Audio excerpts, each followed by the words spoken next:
So, Happy New Year, everybody. Welcome to 2025. And already we've got some pretty severe weather warnings coming in here in the UK. In fact, some fireworks displays for New Year were actually cancelled. I think the ones in Scotland and Edinburgh were, and a lot of other big cities as well saw their fireworks displays cancelled. But anybody who travelled on New Year's Eve, I did the same thing. I went across to near Manchester over the M62 for New Year's, and it was absolutely horrible travelling around. But we've got some winter weather on the way. That was mainly rain and wind. This is snow and ice. So let's have a look at what's going on here, guys, with this. And of course, every kind of step really they need to take to try and ensure they have a safe journey at the start of January. Road Safety and Breakdown Organisation GEM Motoring Assist is urging motorists to take extra care with winter weather predicted across all parts of the UK in the next 3 days. Around 5 centimetres or 2 inches of snow is expected across northern England, the Midlands and Wales, with heavier falls over higher ground. There are also warnings of potentially disruptive snow for parts of Northern Ireland and Scotland. Road journeys are more difficult and treacherous when there is ice on the roads or a fall of snow.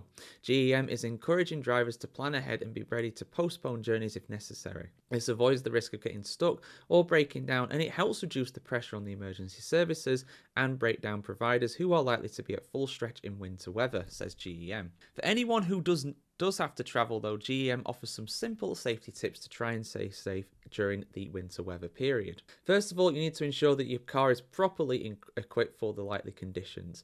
In particular, ensure that the battery is in the best possible shape. Listen for weather updates and plan your travel accordingly. Ensure that your windscreen and all other windows are completely clear of snow and ice before you set off.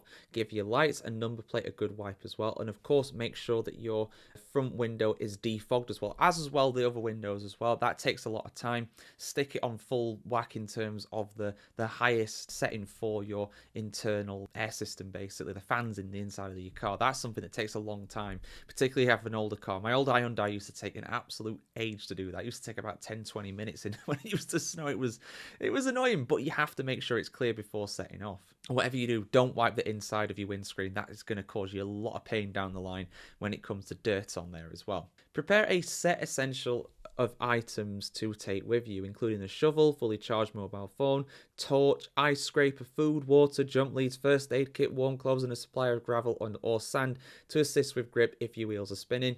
Might seem a bit overkill, guys, but at the end of the day, you want to be safe with stuff like this. You would not be regretting that if you get stuck at the end of the day, and you definitely would regret it if you didn't take them. In winter conditions, keep your speeds down, leave plenty of space between yourself and the vehicle in front, and be ready for sudden, rapid deteriorations in conditions. Keep a safe distance behind gritter trucks and snow plows as well. Only pass when it's safe to do so. Let someone know where you're going and when you're expected home. Ensure your mobile phone is fully charged before setting off, just in case you need to call for help. Take your charger with you to ensure you don't run out of charge as well, if your car is able to actually do that through a USB port or whatever. And remember that driving in conditions like this is hard work. You're likely to become tired much more quickly than in challenging conditions, so ensure you building brakes on your journey if possible. It's not just a physical exertion of doing more steering, more gear changes, really riding the clutch and things like that. It's also, on top of that as well, the mental aspect of it as well.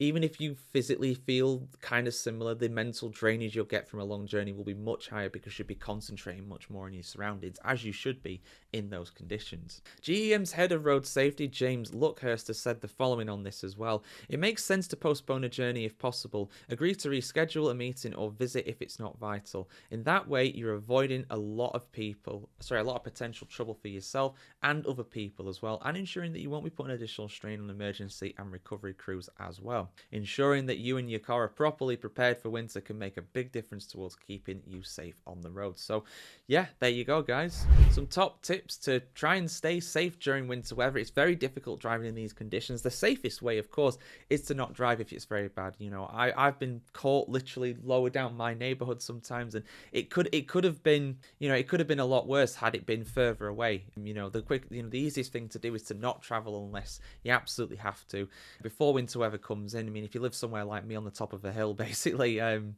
the edge of the Pennines here, it gets wintry very quickly, and at the end of the day, you need to make sure that that you got enough food in to last a couple days at least, so you don't have to go running out to the supermarket. I'm quite lucky, I can walk to the supermarket, I'm fit enough to be able to do that, but if you're elderly, if you're disabled, obviously that is just simply not an option in those kinds of conditions. So yeah, make sure you've always got some sort of backup plan, just in case, you know, you have to do that journey or whatever. Make sure that, you know, you've got the equipment and everything in your car, and just take your time. You know, very few people crash because they're going too slowly and taking things too carefully, particularly in wintry conditions. But a lot of people go too fast, skate on some ice, and end up in a wall or in another car, or even worse, hitting somebody as a result. So yeah, you can't be too careful with these conditions, but hopefully these top tips will help you out. So thanks to GEM for those, and thanks to you guys as well for watching this video. Happy New Year. Hope you have all a good time, and have a safe time as well over this next week or so. There's a lot of weather warnings in place across the United Kingdom, so stay safe if you're heading out on a journey over the next week or so.